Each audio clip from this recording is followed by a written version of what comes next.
Ano ba ang greatest asset na meron ka? Yung bahay ba na napundar mo? Yung kotse na nabili mo? Yung negosyo na nasimulan mo? Yung mga gadgets na meron ka? Yung mga savings at investment na naipon mo? If ayan ang mga sagot mo, sorry pero nagkakamali ka. Dahil ikaw mismo ang greatest asset na meron ka. Let me explain why. Hi guys! This is Ton from The Wise Guy PH at ngayon pag-usapan natin kung bakit nga ba sarili mo ang greatest asset na meron ka. Actually, simple lang naman ang paliwanag dyan. Yung ipon, investment, bahay, negosyo, gadgets, lahat ng yan pwedeng wala o mawala kapag nawala ka. Sige, ulitin natin.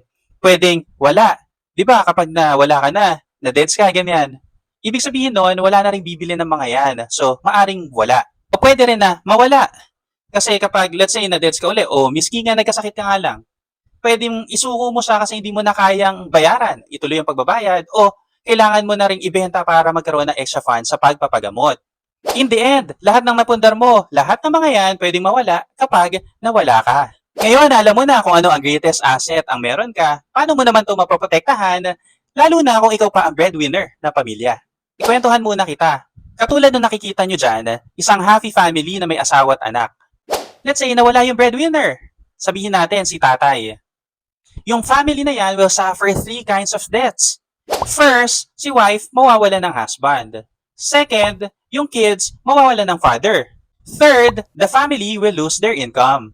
At para ma-prevent natin ang three kinds of deaths na yan, dyan pumapasok ang need natin for a life insurance coverage. Kasi ang life insurance para siyang prepaid income or future income.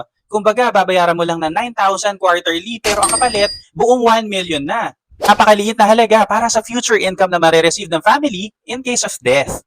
Yung future income na yan ay prepaid mo na o nabayaran mo na and it will ensure na may kakainin pa rin ng mga bata, makakapag-aral pa rin sila at makakapagbayad pa rin ng mga bills sa bahay. Andyan ka man o wala.